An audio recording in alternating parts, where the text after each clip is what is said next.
Hello, my name is Dr. Robert Sarhan. I presented my first video on May 14th, 2020, where I explained about probate court judges, attorneys, and guardians are running a racketeering enterprise right out of the judges' chambers, committing crimes of racketeering, extortion, fraud, and murdering our parents after isolating them and stealing their estates. On September 30th, 2010, the Government Accountability Office stated that these probate judges, elder law attorneys, and professional guardians are stealing between $500 billion and to $1 trillion per year from the American families and killing our parents.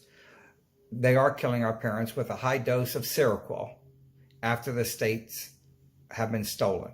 My mother, Yvonne Sarhan, was killed with a high dose of Seroquel, like many thousands of mothers and fathers, every year while in guardianships. My May 14th, 2020 video link is below. In this presentation today, I'm going to show you a video of a United States Senator Richard Blumenthal admitting that these judges are making a ton of money in these guardianship cases, and these judges are running these guardianship cases like they are the mafia godfather.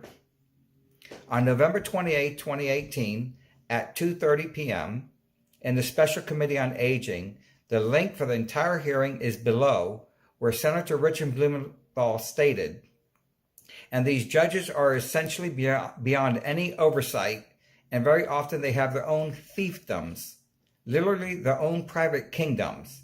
They make a ton of money, Senator Blumenthal stated. Blumenthal uses the term fiefdoms, where the guardianship cases are run like mafia godfathers. Please watch the video. Very much, Madam Chairwoman. This topic is immensely important. Many of us in this room will encounter this situation. In Connecticut, guardianship or conservatorship decisions are made by a local probate court judge who is elected and need not be a lawyer. I don't know how often that occurs elsewhere in the country, but these judges are essentially beyond any oversight. And very often, they have their own fiefdoms, literally, their own private kingdoms. They make a ton of money.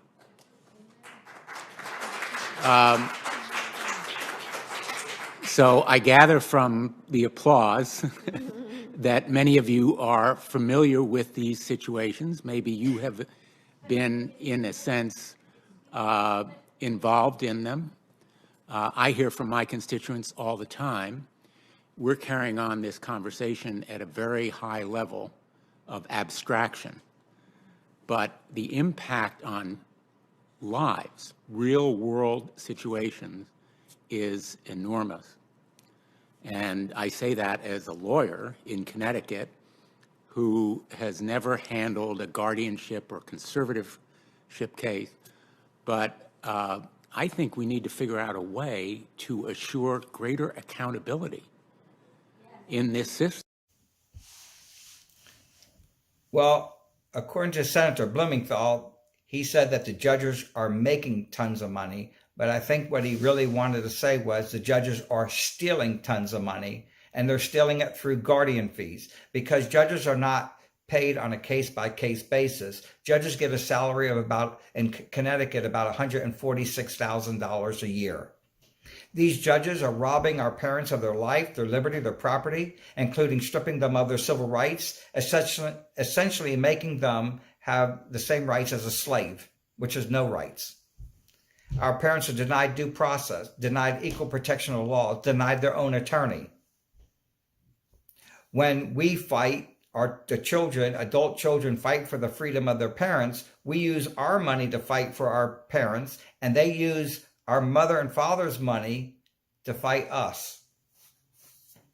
These are massive human rights violations that have been going on for the past 40 years, and our congressmen and senators do nothing but turn a blind eye to these crimes. Senator Blumenthal submitted a bill to President Trump to sign in 2017. It said nothing about judges, attorneys, and guardians committing these crimes. In the bill, Senator Blumenthal talks about the Government Accountability Office and asking him to do more studies. But in September 30th, 2010, the Government Accountability Office already did the study. Okay? And it said that the judges, attorneys, and guardians are stealing between $500 billion and $1 trillion a year from the American people. Senator Herb Kohl, who was chairman of the Aging Committee in September 30th, 2010, did nothing. We can go back to 1987, where Congressman Claude Pepper wrote, "Guardianships of the elderly and infirm, a national disgrace." What did our congressmen and senators do? Nothing. The Associated Press did a story in 1999 of 2,000 victims in guardianship. Our congressmen and senators do nothing. In 1999, an attorney did his thesis on guardianships, and he called it Guardianships in America, a Crisis of Constitutional Proportion. And he stated that the initiation procedure into a guardianship is nothing more or less than a mockery of justice and a violation of fundamental rights. It is not only our probate courts judges. There is widespread corruption throughout our state, federal, bankruptcy courts, and appellate courts, all the way into the United States Supreme Court. Judges steal homes and foreclosure cases. Judges take children and child custody cases from good parents. But now these good parents have to go out and spend their hard-working money to fight for the freedom of their children. In guardianship cases, adult children like myself spend our entire nest egg fighting for the freedom of our parents while they use our mother or father's money to fight us. Judge John Fitzgerald Malloy wrote a book called The Fraternity, Lawyers and Judges in Collusion. So in this book, he's stating that, hey, I'm looking down at the lawyers that I went to school with. This is the fraternity among lawyers that become congressmen, they become senators, they become governors, and they become presidents, and they become U.S. attorney generals. Okay? So this fraternity is so strong that these senators and congressmen have forgot about the oath they took to protect the American people. Just for you to know that the oath that these senators take, it says here, "I do solemnly swear that I will support and defend the Constitution of the United States against all enemies, foreign and domestic, that I will bear true faith and allegiance to the same, that I take this obligation freely without any mental reservation or purpose of evasion, and that I will faithfully discharge these duties of office on which I'm about to enter. So help me God." Each one of these senators knows what's going on in these courts. They know that our families are being ripped apart, our lives are being destroyed, and they do nothing. When George Floyd was murdered by police officers, I watched and tears came from my eyes.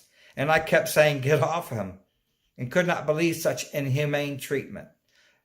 Then I thought about my mother and all the mothers and fathers that were murdered by judges, attorneys, and guardians. And instead of putting a knee in my mother's neck, they forced her to take 2,000 milligrams of Seroquel to stop her heart. George Floyd ended up in the same place as my mother.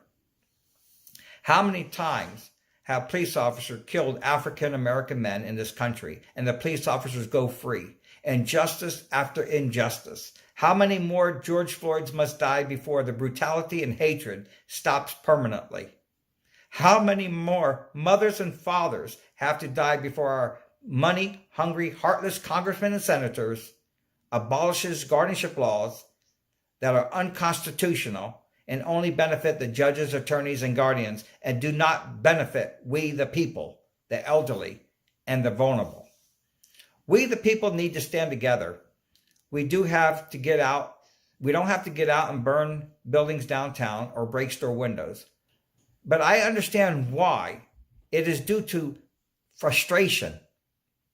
An African-American man walks from one side of the street in handcuffs, was not fighting back, was doing what the officer wanted him to do, cooperating with the police officer, and about 9 minutes later, George Floyd's life would be taken due to asphyxia after being pinned down for 9 minutes with a police officer's knee into George Floyd's neck. We, the people, must take back our country, which has been stolen by our corrupt congressmen and senators.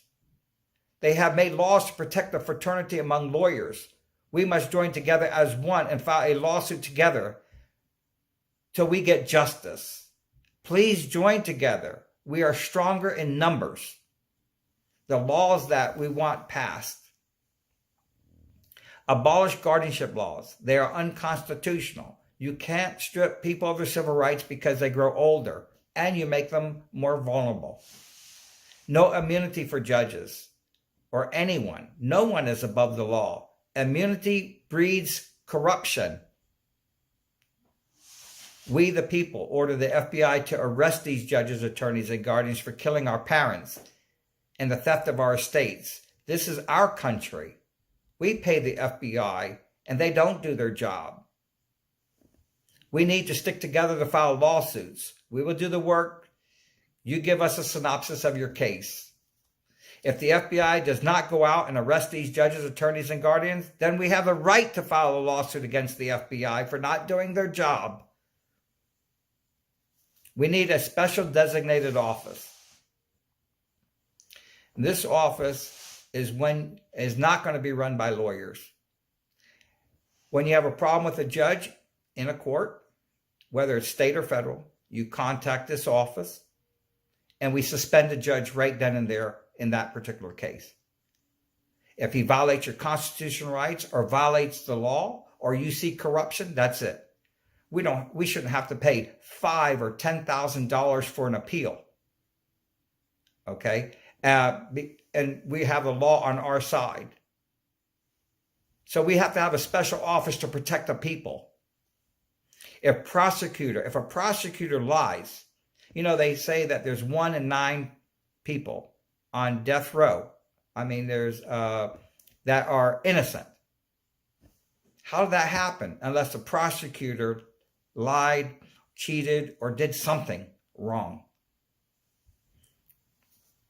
So if a prosecutor lies, you call this office, they suspend that prosecutor because we need to protect we the people.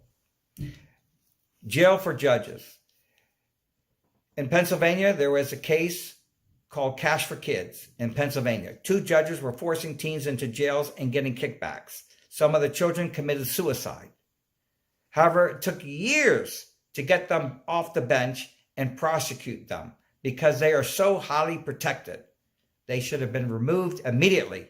Just as a police officer in George Floyd case.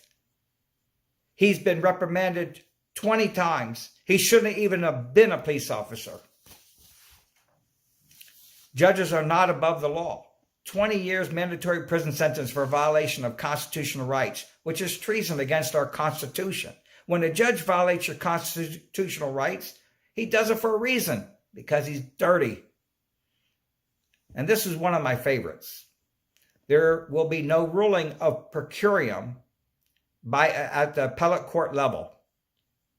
The per curiam ruling is the backbone of appellate corruption.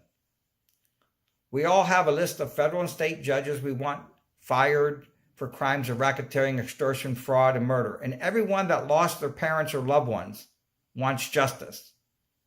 We're not going to get justice unless we file lawsuits together in one lawsuit.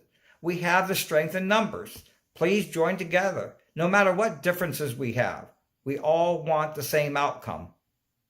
Some of us have lost a lot of money. Some of us are well off. But it shouldn't matter, because the bottom line is we all want justice. And the last thing I want to say, that Hubert Humphrey said, President Hubert Humphrey, it was once said the moral test of a government is how that government treats those who are in the dawn of life, the children, those who are in the twilight of life, the elderly, and those who are in the shadows of life, the sick, the needy, and the handicapped. Thank you for listening to this very serious problem facing everyone in this country. Please go to the link below and sign our petition, and let us all work together as one. We are the fraternity of we the people, and must protect our American families and get justice. Thank you, and God bless America.